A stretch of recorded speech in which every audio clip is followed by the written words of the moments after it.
तैयार हो जाओ, क्योंकि नासा से कुछ रोमांचक खबरें आ रही हैं। क्या तुम शनि के चांद टाइटन की अद्भुत दुनिया में झांकना चाहोगे? नासा का अनोखा ड्रैगनफ्लाई रोटरक्राफ्ट लैंडर 2027 में उड़ान भरने के लिए तैयार है, जो इस रहस्यमय स्पेस ऑब्जेक्ट की खोज करेगा। अब मैं आपको टाइटन से मिलवाता हूं। ये एक बर्फीला आकाशीय शरीर है जिसकी वायुमंडल में नाइट्रोजन भरी हुई है और शायद इसके नीचे एक महासागर भी है। टाइटन पर नदियां और झीलें भी हैं जो इसकी सतह पर बहती है। लेकिन अंदाजा लगाइए, ये हमारी प्यारी धरती की तरह पानी से भरी नहीं है। इनमें मीथेन भरा हुआ है। अब चलो टाइटन की खगोलीय पहचान पर नजर डालते हैं। ये कोई साधारण चांद नहीं है। ये हमारे पूरे सौर मंडल का दूसरा सबसे बड़ा चांद है। ये सबसे बड़े चांद, जो कि बृहस्पति का गैनीमेड है, से सिर्फ 2% छोटा है। टाइटन का आकार तो बुध को भी शर्मिंदा कर देता है। क्या मैंने ये बताया कि इसका माहौल पृथ्वी के मुकाबले 4 गुना घना है? टाइटन के कम गुरुत्वाकर्षण और मोटे वातावरण के चलते ड्रैगनफ्लाई इसके छिपे खजाने को खोजने के लिए एकदम सही रोबोटिक साथी है। चलो ड्रैगनफ्लाई पर बात करते हैं, जो नासा के आने वाले मिशन का सितारा है। ये कॉस्मिक ड्रोन कोई आम खोजकर्ता नहीं है। ड्रैगनफ्लाई एक मजेदार गैजेट से भरा हुआ उड़ता हुआ प्रयोगशाला जैसा है, जो टाइटन के और रहस्यों को उजागर करने के लिए तैयार है। ये पहला अंतर्ग्रहीय रोटरक्राफ्ट लैंडर प्रोब है, जो हमें खोज की एक शानदार यात्रा पर ले जाने के लिए बनाया गया है। और इसका नाम आपको धोखा न दे, ड्रैगनफ्लाई बस इधर उधर नहीं उड़ती। ये तकनीकी चमत्कार टाइटन की सतह पर अलग अलग जगहों के बीच कई मील तक उड़ान भर सकती है। इसे वैज्ञानिकों के लिए एक कॉस्मिक उबर सेवा की तरह समझिए। और टेक्नोलॉजी की बात करें तो ड्रैगनफ्लाई के पास कुछ बेहद कूल उपकरण है। इसमें drill for acquisition of complex Organics का एक औजार होगा, जिससे हम टाइटन से सामग्री निकाल सकेंगे। जबकि ड्रैगनफ्लाई मास स्पेक्ट्रोमीटर ये जानने में मदद करेगा कि ये सैंपल किससे बने हैं। लेकिन हमें टाइटन के बारे में कैसे पता चला? 25 मार्च 1655 की बात है, जब एक डच खगोलज्ञ अपनी दूरबीन लेकर ब्रह्मांड की खोज में निकला था। अचानक उसने कुछ अद्भुत देखा। वो था टाइटन, सैटर्न का सबसे बड़ा चंद्रमा। अब लगभग 300 साल आगे बढ़ते हैं। 1944 में जब एक और शानदार खगोलज्ञ ने एंट्री मारी। वो कुछ रोशनी के प्रयोग कर रहा था, जब उसे पता चला कि टाइटन के पास अपनी खुद की वायुमंडल है। इस कहानी में और भी मजेदार बातें हैं। 1979 में पायनियर 11 स्पेसक्राफ्ट ने शनि सिस्टम में घूमने का फैसला किया। इसने उन सभी शानदार चीजों की पुष्टि कर दी जो वैज्ञानिकों ने पहले टाइटन के बारे में अनुमान लगाया था, जैसे कि इसकी तापमान और द्रव्यमान। लेकिन एक छोटी सी गलती हो गई। उन चालाक वैज्ञानिकों को लगा कि टाइटन पूरे सौर मंडल का सबसे बड़ा चंद्रमा हो सकता है। ओह, गलत अनुमान।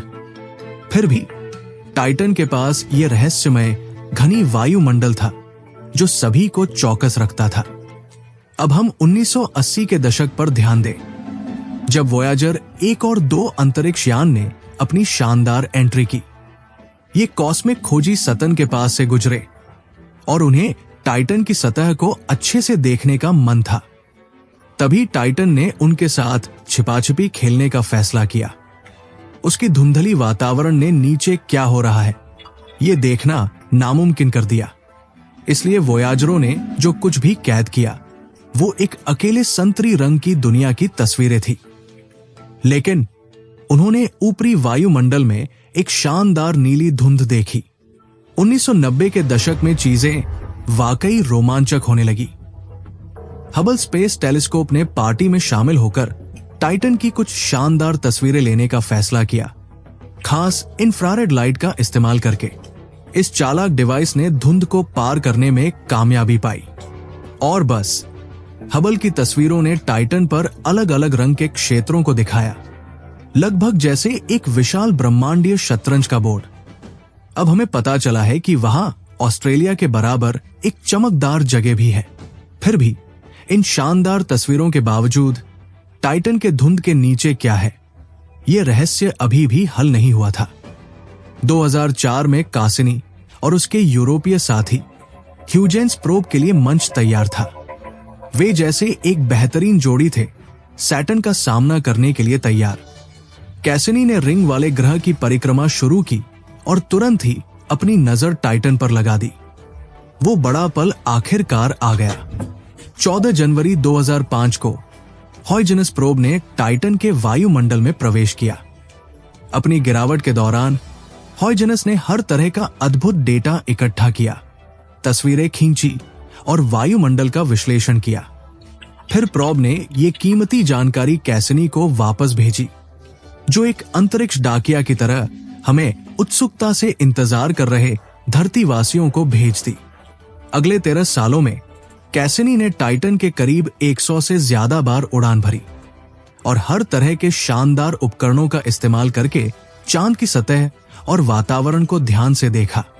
वैज्ञानिकों ने आखिरकार ये पुष्टि की कि टाइटन में बादल, झीलें और नदियां हैं और इसकी सतह पर बारिश भी हो रही थी। हमारे लिए खुशी की बात है कि टाइटन ही हमारे सौर मंडल का ऐसा एकमात्र चांद नहीं है जो तकनीकी रूप से जीवन को समेट सकता है।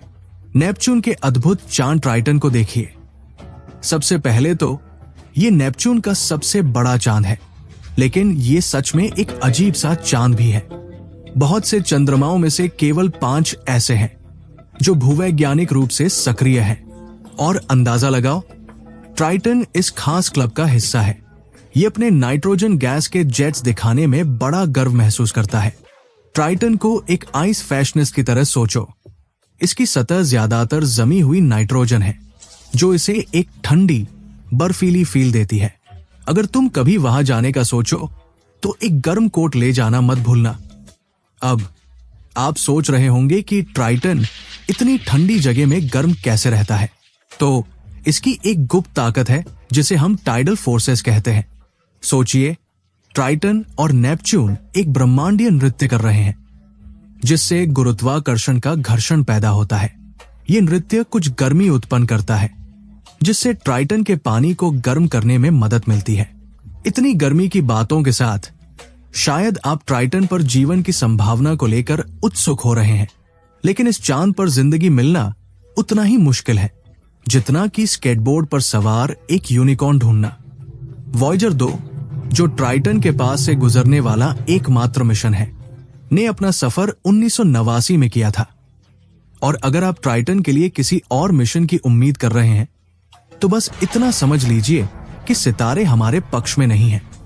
सच में ट्राइटन के लिए मिशन का मौका हर 13 साल में एक बार ही खुलता है, क्योंकि हमारी पृथ्वी और बृहस्पति को लैंडिंग के लिए एकदम सही तरीके से संरेखित होना चाहिए। वैज्ञानिक हमारे सौर मंडल के सबसे बड़े ग्रह की गुरुत्वाकर्षण शक्ति का इस्तेमाल करके ट्राइटन पर एक प्रोब को सुरक्षित तरीके से पहुंचाएंगे। अब चलो सीधे मुद्दे पर आते हैं, या कहें कि पोलर बियर की बात करते हैं। ट्राइटन पर इतना ठंड है कि बिना जमे जीवन के बचने की उम्मीदें एक टूथपिक के बराबर ही है। माफ करना, छोटे माइक्रोब। आपको शायद वहां दुकान खोलने के लिए कुछ ज्यादा स्वेटर की जरूरत पड़ेगी। हालांकि ट्राइटन जीवन के लिए सबसे दोस्ताना जगह नहीं हो सकता, फिर भी ये एक ऐसा आकाशीय रत्न है जिसे एक्सप्लोर करना जरूरी है। वैज्ञानिकों का मानना है कि ट्राइटन हमेशा नेपच्यून का हिस्सा नहीं था। असल में ट्राइटन शायद बस अपने ही काम में व्यस्त था, दूर के क्यूपर बेल्ट में बेफिक्र घूम रहा था। तभी नेपच्यून अपनी जबरदस्त गुरुत्वाकर्षण के साथ आया और ट्राइटन को खींच लिया, जिससे वो आधिकारिक तौर पर उसका चांद बन गया। जैसे हमारा भरोसेमंद सैटेलाइट, ट्राइटन भी नेपच्यून के साथ हमेशा की तरह आमने सामने है। ट्राइटन का एक तरफ हमेशा नेपच्यून पर नजर रहती है। इस शानदार चंद्रमा की किस्मत के बारे में बात करें तो आगे के लिए हालात अच्छे नहीं लग रहे। ये हर दिन नेपच्यून के और करीब होता जा रहा है। क्यों ऐसा हो रहा है, ये सोच रहे होंगे आप। समस्या उन ज्वारीय इंटरैक्शंस की है जो ट्राइटन के साथ कुछ कॉस्मिक खेल खेल रही है। ये इसकी कक्षा को कमजोर कर रही है, जैसे कि नेपच्यून की तरफ धीरे धीरे नाचते हुए। वैज्ञानिकों का अनुमान है कि करीब 3.6 अरब साल में ट्राइटन एक अदृश्य सीमा को पार कर जाएगा। अगर ये मौजूदा गणनाएं सही हैं, दो संभावित हालात हैं। या तो ये नेपच्यून के वायुमंडल से टकराएगा या फिर ये छोटे छोटे टुकड़ों में टूट जाएगा। अगर ऐसा होता है तो नेपच्यून के चारों ओर एक बिल्कुल नया रिंग सिस्टम बन जाएगा, जैसे कि आजकल हम शनि के चारों ओर देखते हैं। ट्राइटन ही ऐसा उपग्रह नहीं है जो इस तरह खत्म हो सकता है। फोबोस, जो मंगल का एक चांद है, वो भी जल्दी ही टूटने की संभावना है, लगभग 30 से 50 मिलियन साल में। बस आज के लिए इतना ही। अगर वीडियो पसंद आई तो कमेंट करके बताएं और इसे लाइक करें और शेयर करें।